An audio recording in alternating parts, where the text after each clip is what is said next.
Sumainyo ang Panginoon. At sumayo rin. Ang mabuting balita ng Panginoon ayon kay San Mateo. Papuri sa iyo, Panginoon.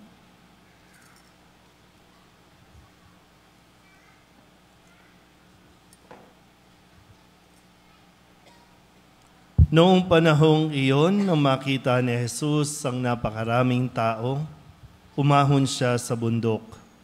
Pagkaupo niya'y lumapit ang kanyang mga alagad at sila'y tinuruan niya ng ganito. Mapalad ang mga aba na wala nang inaasahan kundi ang Diyos, sapagkat makakasama sila sa kanyang kaharian.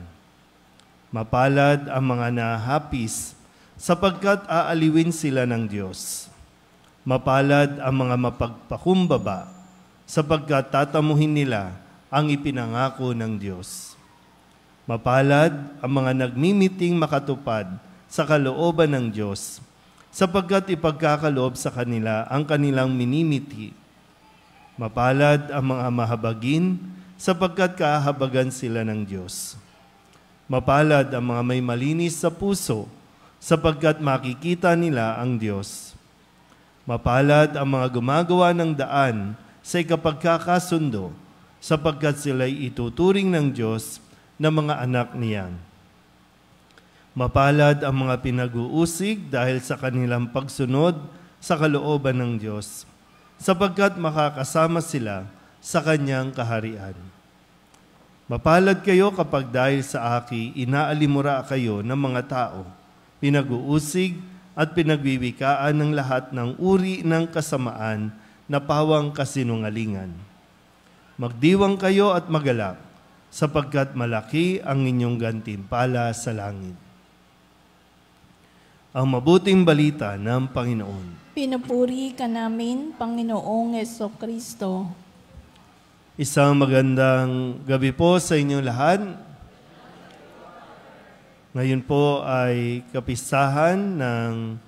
dakilang kapistahan ng lahat ng mga banal.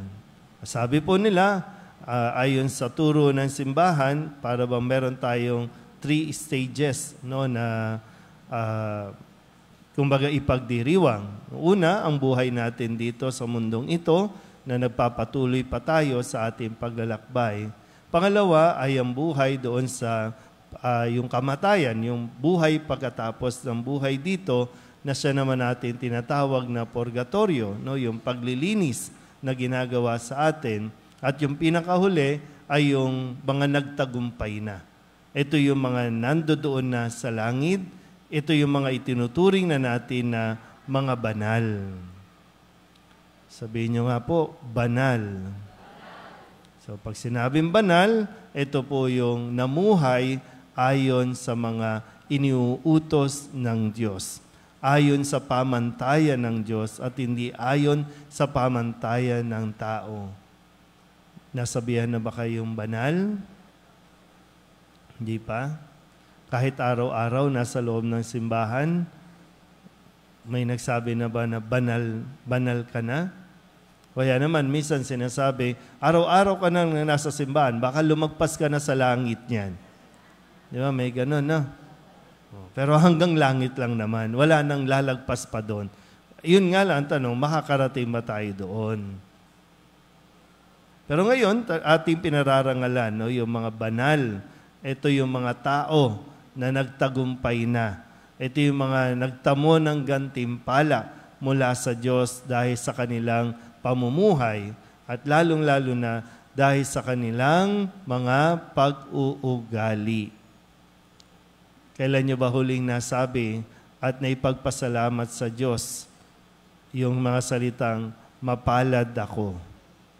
Pag sinabi mapalad, maswerte. Pag sinabi na maswerte, yung bang kontento ka sa buhay na mayroon ka at nakikita mo kung gaano ka kapalad dahil ang nakikita mo rin ay ang biyaya ng Diyos. Sabihin nyo nga ulit, mapalad ako. Kumbinsido ba talaga kayo na mapalad? Mapalad kahit walang bagong cellphone? Mapalad kahit walang ayuda?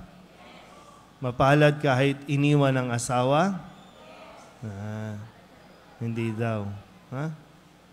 Di ba? Maraming pwedeng makita sa buhay natin araw-araw para masabi natin mapalad pa rin tayo. Kasi yung mga nakakapagsabi na mapalad siya ay mapakarating sa langit. Pero kung ngayon pa lang hindi mo makita na mapalad ka, ibig sabihin wala man lang pagpapalang binigay sa iyo ang Diyos, paano ka papasok sa langit? Paano tayo magiging banal? Kasi kapag hindi natin nasasabing mapalad ako, ano ang kabaliktaran? Reklamo. At kapag nagrereklamo na tayo, nawawalan tayo ng tiwala sa Diyos. Kapag nawawalan ng tiwala sa Diyos, kanino tayo kumakapin? Sa tao. Kapag kumapit ka na sa tao, yan na. Ang buhay natin, ibabase na sa dami ng pera. Ang kaligayahan natin, ibabase na sa mga material na bagay. Pero kung makikita nga natin na mapalad tayo sa kabila ng mga bagay na wala tayo, ng mga sinasabi ng mundo, masasabi pa rin, mapalad pa rin ako, mas magiging masaya ka sa pamumuhay mo araw-araw, magkakaroon ka ng kakontentuhan, mapalad ka. Sabihin nyo nga sa katabi ninyo, ayusin mong ugali mo. Pag hindi mo inayos ang ugali mo, kung dito pa lang, ay, ano nga asahan mo? Kaya lang, kung dito pa, parang ngayon ba, naiisip nyo ba na sana makarating ako sa langit? Kasi kung hindi mo na maiisipin yun, hindi wag ka na magsimba. Kasi kaya natin ginagawa ang lahat ng ito para matulungan tayong maging banal. Kasi ang lahat ng mga banal, yun lang ang papasok sa langit. Yung nagsusumikap, alam ko mahirap magpakabanal, no? Pero ang tinitingnan ng Diyos ay yung nagsusumikap tayong maging banal. Mahirap yung tukso ng pera.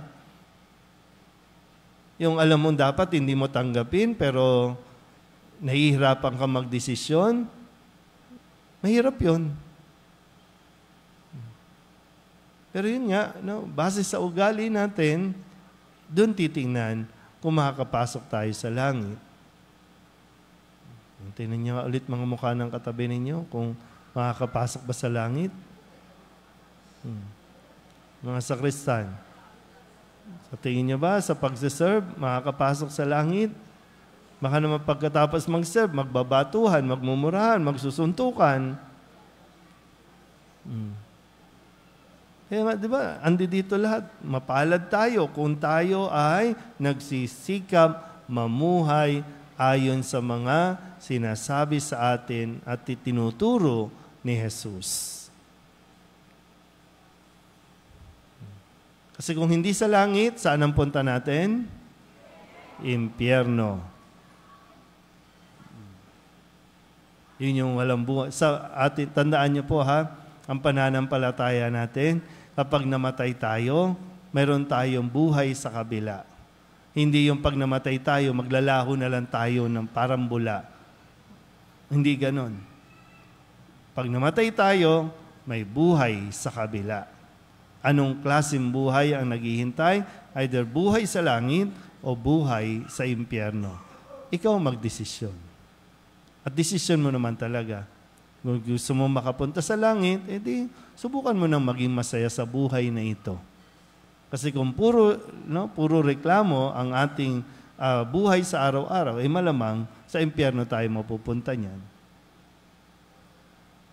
Kung sino man po ang mga santo o mga banal na inyong kakilala, sundan nyo, pagsumikapan ninyo, ma-inspire kayo sa mga taong ito na naging banal. Dahil kung kaya nila, kakayanin din natin. Mga tao lang sila, na kung ano man ang pinagdaraanan mo, pinagdaanan nila.